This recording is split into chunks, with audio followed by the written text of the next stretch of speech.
केंद्र सरकार की ओर से रोजगार मेले का आयोजन किया जा रहा है। इस दौरान मिशन कर्मयोगी के तहत नए युवाओं को नियुक्ति पत्र प्रदान किए जा रहे हैं। अजमेर के साथ ही देश के 45 स्थानों पर एक साथ एक कार्यक्रम आयोजित किया गया, जहां प्रधानमंत्री नरेंद्र मोदी ने नियुक्ति पत्र प्राप्त करने वाले युवाओं को संबोधित किया और उन्हें किस तरह से देश की सेवा करते हुए काम करना है, इसकी जानकारी भी साझा की।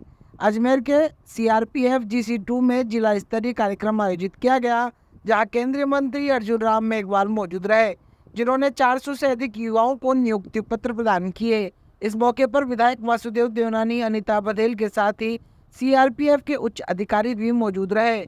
मीडिया को संबोधित करते हुए केंद्रीय मंत्री अर्जुन राम मेघवाल ने बताया कि देश भर में रोजगार मेला लगाकर नए युवाओं को नियुक्ति प्रदान की जा रही है।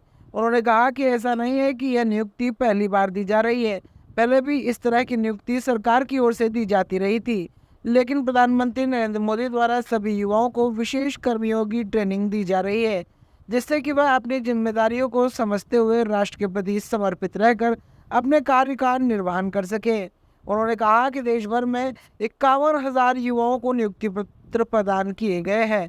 इस मौके पर प्रधानमंत्री नरेंद्र मोदी ने वीडियो कॉन्फ्रेंसिंग के जरिए सभी युवाओं को संबोधित किया और उनसे कई जानकारियां साझा की।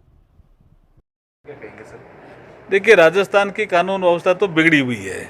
उसका बड़ा कारण ये है कि जब दो खेमों में बढ़ जाती है सरकार, तो शासन में हम सुरक्षित रहें इस भाव से शासन करते हैं। तो अशोक गहलोत साहब जिस दिन बने थे ना, पहले दिन से ही असुरक्षित भाव से कुर्सी पर बैठे हैं। उनको डर लग रहा है कि मेरी कुर्सी हिल रही है, अभी भी लग रहा है। अभी एक आदिवासी क्षेत्र में कहीं गए तो एक ओपनली कह दिया कि विधायकों ने मेरी कुर्सी को बचाया। क्या कहना चाह रहे हो आप? उसके बाद विधायक जो कांग्रेस के हैं, विशेष करके वो विधायक मिनी मुख्यमंत्री बन गए, वो कलेक्टर और एसपी लगाने लग गए।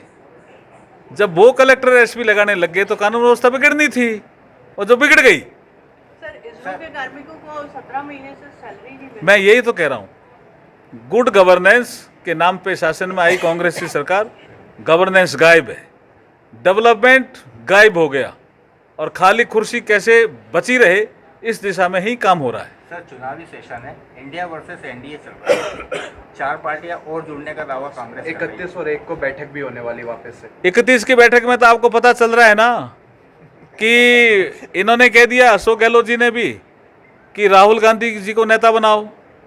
छत्तीसगढ़ के सीएम ने भी कह दिया राहुल गांधी जी को नेता बनाओ। नीतीश कुमार कह रहे हैं कि नेता तो मेरे को बनना है।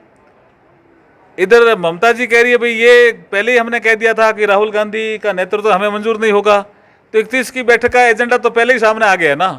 देखिए, कुछ भी बना लें, ये हमारा नेतृत्व तय है, हमारा एनडीए का गठबंधन भी बड़ा हो रहा है, और जिस तरह से सफलताएं मिल रही है देश को, देश का युवा वर्ग हो, चाहे महिला वर्ग हो, चाहे किसान वर्ग हो।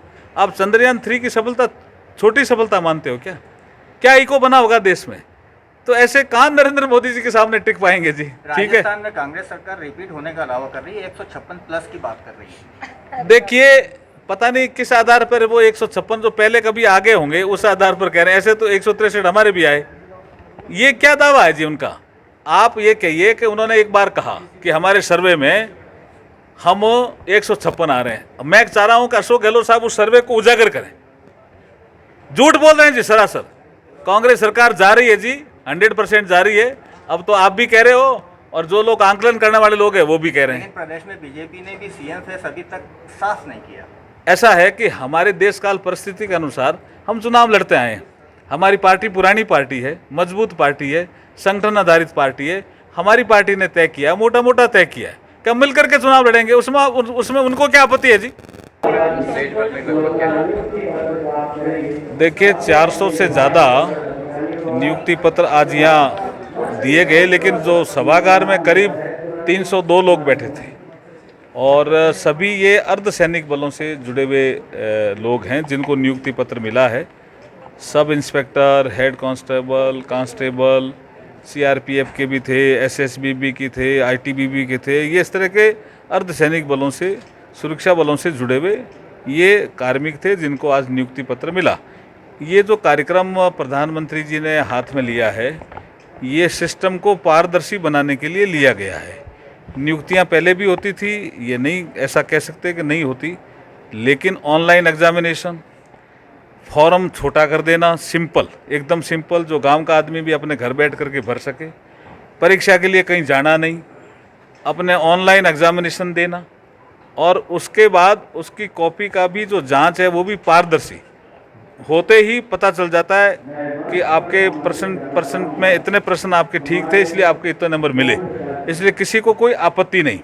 सिस्टम को पारदर्शी बनाना, सरल बनाना, सिंप्लीफाइड बनाना, ये जो भर्ती प्रक्रिया में जो सिंप्लीफिकेशन किया है, और साथ साथ में इस तरह से रोजगार मेले लगा करके एक मिशन कर्मयोगी के माध्यम से जो एक ट्रेनिंग का प्रोग्राम जो प्रधानमंत्री जी देते हैं, क्योंकि आज सपोज करो 51,000 लोग जुड़े हुए थे जिनको अर्धसैनिक बलों में नियुक्तियां मिली, उन सबको इन्होंने, प्रधानमंत्री जी ने एक अपना फाउंडेशनल ट्रेनिंग प्रोग्राम में एक ट्रेनिंग, उद्बोधन, पाठ्य, एक मार्गदर्शन दिया।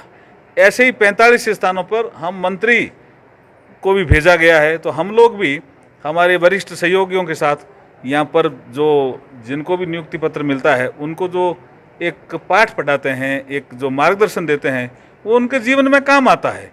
तो ये ट्रेनिंग का भी पार्ट है, सिस्टम को पारदर्शी बनाने का भी कार्यक्रम है, जो भी फॉर्म भरने की प्रक्रिया उसको सिंप्लीफाइड बनाने का भी है, और उनको कोई सिफारिश करने की ज़रूरत नहीं है, उनको घर बैठे नौकरी मिलती है।